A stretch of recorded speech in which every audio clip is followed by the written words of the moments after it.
Hi, I'm Nir Eyal, and this is the Near and Far podcast. This podcast is about business, behavior, and the brain. On this show, I do a few things. I read quick articles I've written about topics shaping your behavior. I interview authors of books I enjoy, and from time to time, I devote episodes to answering your questions. If you want to ask me a question, visit the podcast page on iTunes, go to ratings and reviews, and ask me a question by leaving a review. I promise to read it and possibly include your question in a future episode, so please, ask me anything.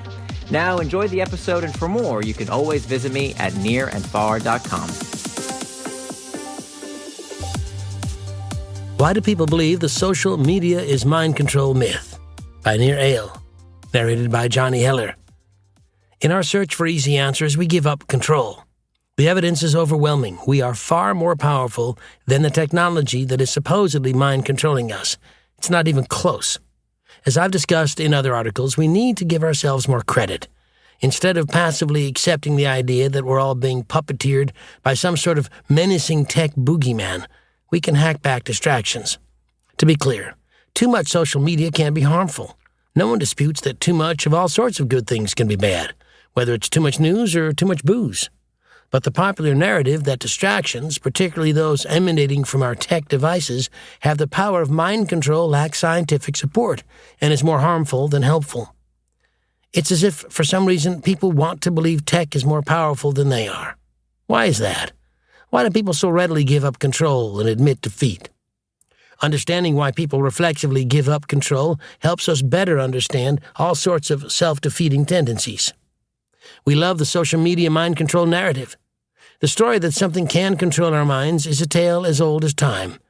For thousands of years, the practice of trepanning, basically banging a hole in a person's skull, was thought to release evil spirits that controlled a person. During Prohibition, the boogeyman was alcohol. Drink was said to take over people's minds, rendering them helpless and making them do awful things. Even today, domestic abusers use this excuse of having one too many to claim that they weren't themselves when they landed that punch. They slough off blame and play the victim, saying they're under the influence. Of course, the law and common sense don't let people get away with blaming booze for their bad behavior. As we all know, the person should have known better than to allow themselves to do dumb things while drunk. And yet, when it comes to other supposedly mind-controlling influences, like too much tech, we believe we're powerless to resist. Why the double standard when it comes to our gadgetry? Techo-panics are nothing new.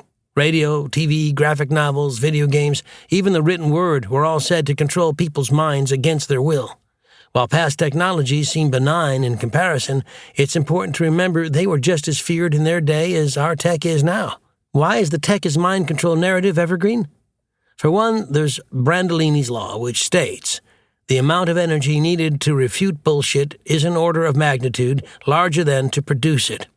With so many unscientific claims about tech companies hacking our lizard brains, using dopamine hits and hijacking our neural circuits, there is plenty of scary-sounding bullshit to rein in. Once a story captures the public's imagination, it's hard to dissuade people with facts. Familiar narratives beget more of the same as traditional media companies keep the storylines and clicks coming. They use clickbait headlines like, "Have smartphones destroyed a generation?" to pull readers in. It's hard for publications to resist, particularly when it's a story their readers want to believe. Deflection is easier than reflection. Deflection is a defense mechanism we use to avoid having to act on a problem. In some cases, we deflect responsibility onto other people. We may point fingers and play blame games, finding all kinds of reasons why mistakes were made by other people but not by us. When there's no one else around to blame, for example, if I skip a workout, it can feel soothing to deflect by thinking, I didn't have enough time. In reality, I wasted time by not sticking to my schedule. But it feels bad to admit that, so I deflect. It's not my fault. I just ran out of time.